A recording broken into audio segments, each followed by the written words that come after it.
Depuis septembre, nous recevons des menaces. Notre pompe funèbre aujourd'hui a été victime. Et je n'ai pas honte de le dire, et je le dis haut et fort, elle était victime d'islamophobie. Notre local a été saccagé. Notre matériel a été mis hors état d'usage. Les murs ont été tagués.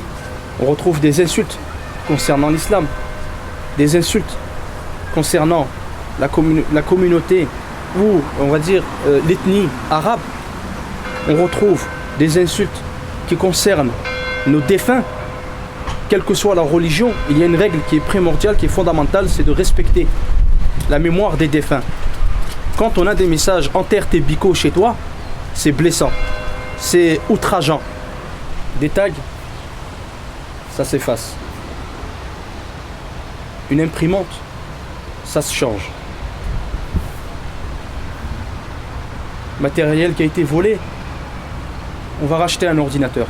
C'est pas le problème. Le problème, c'est, au-delà de tout ça, nous avions des cercueils pour enfants.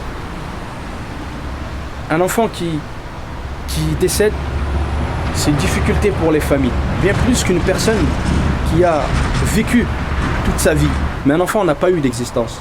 Pour la famille, c'est très difficile.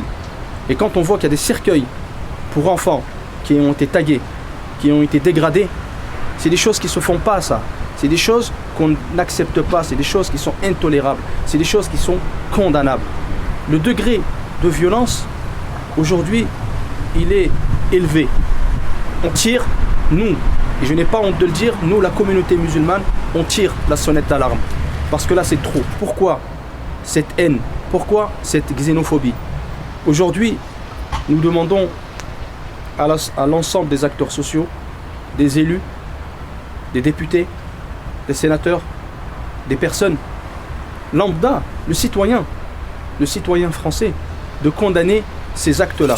Le grand cri aujourd'hui, c'est celui des pompes funèbres musulmanes à Orléans-la-Source. Là, on rentre par effraction, on saccage tout le matériel, on tague avec des propos racistes très durs et très forts. Pourquoi cette violence-là? Donc nous aujourd'hui, on s'adresse au procureur de la République, on s'adresse à nos politiciens, on s'adresse à nos maires, on s'adresse aux préfets. Il ne faut pas que ces crimes restent non condamnés. Il faut qu'on puisse trouver les coupables, qu'ils puissent passer devant la justice, que ce soit les associations, que ce soit les entreprises, que ce soit les mairies, les administrations. Aujourd'hui, elles doivent condamner fortement ces actes-là. On ne doit pas admettre une escalade de la violence. Ces tags et ces gestes agressifs, enfin ces actes agressifs, sont inadmissibles. Je les condamne totalement, sans aucune réserve.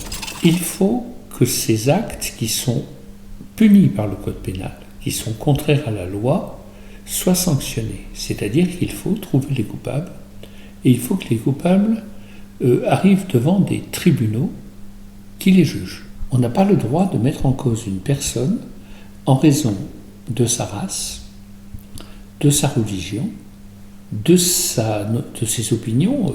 Les propos racistes, antisémites, islamophobes sont sanctionnés par la loi en France et la loi doit s'appliquer.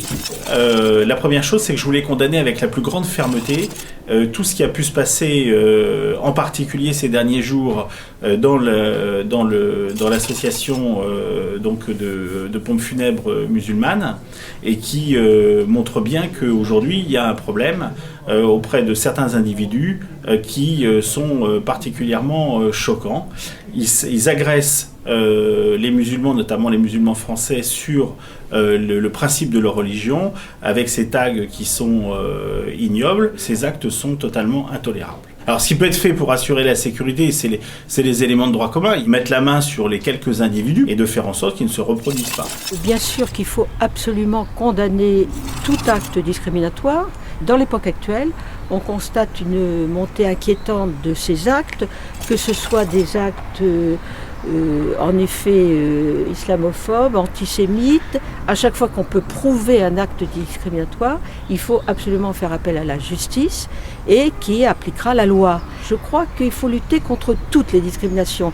Tant qu'il y aura une discrimination qui persistera, les autres persisteront. C'est pas toujours facile de prouver la discrimination. Les actes d'intolérance comme ça viennent souvent d'une méconnaissance absolue, d'une ignorance, parfois souvent accompagnée de bêtises. Il y a incontestablement une montée de toutes les discriminations. J'ai l'impression qu'on a franchi un palier. Il y a des choses qu'on entend actuellement, qu'on n'aurait jamais entendues autrefois, ou alors, si on les avait entendues, il y avait des centaines de milliers de personnes dans la rue. Or maintenant, ces propos se banalisent, on s'habitue, on passe à autre chose le lendemain, personne ne dit rien, et c'est ce silence et cette passivité qui me semble le plus inquiétant. Je condamne avec la plus grande fermeté ces actes islamophobes et racistes. Quand il y a eu l'affaire du saccage du local musulman, j'étais, dès le dimanche, à porter mon soutien. Et quand j'ai vu tout éparpillé, cassé, ça me met hors de moi. Ces actes contre Muslim Assurance viennent après d'autres actes aussi ignobles.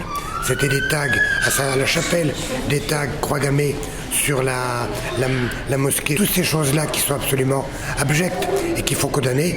Et ce que je regrette un peu quand même, c'est que il y a un peu une banalisation de ces actes-là. Et il faudrait que tous les élus républicains, je dis bien républicains, montent au créneau ensemble contre ces actes-là. Alors mon positionnement par rapport à tous ces actes islamophobes, ils sont les suivants, c'est-à-dire que c'est pour nous commerçants, c'est inadmissible que tout commerce, quel qu'il soit vandalisé, saccagé, et encore plus, et encore pire, en relation avec des propos racistes. C'est honteux, c'est inadmissible, c'est triste, on demande à la justice de faire son travail. On assiste impuissant à la montée de l'islamophobie en France. J'estime qu'on a les mêmes droits que tout le monde. Je demande à la République donc de réagir face à ces actes inadmissibles. Ma grand-mère s'est faite enterrer par les services de Muslim Assistance. Et quand j'ai vu ce qu'une poignée de déséquilibrés ont fait au local, ça m'a fait un pincement au cœur. Et j'espère que les services publics feront le nécessaire pour arrêter les personnes qui ont fait ça, pour éviter qu'ils ne recommencent et puis qu'ils fassent des choses encore bien plus graves. Donc je fais confiance à la justice de mon pays. J'espère que ces personnes seront arrêtées et jugées durement.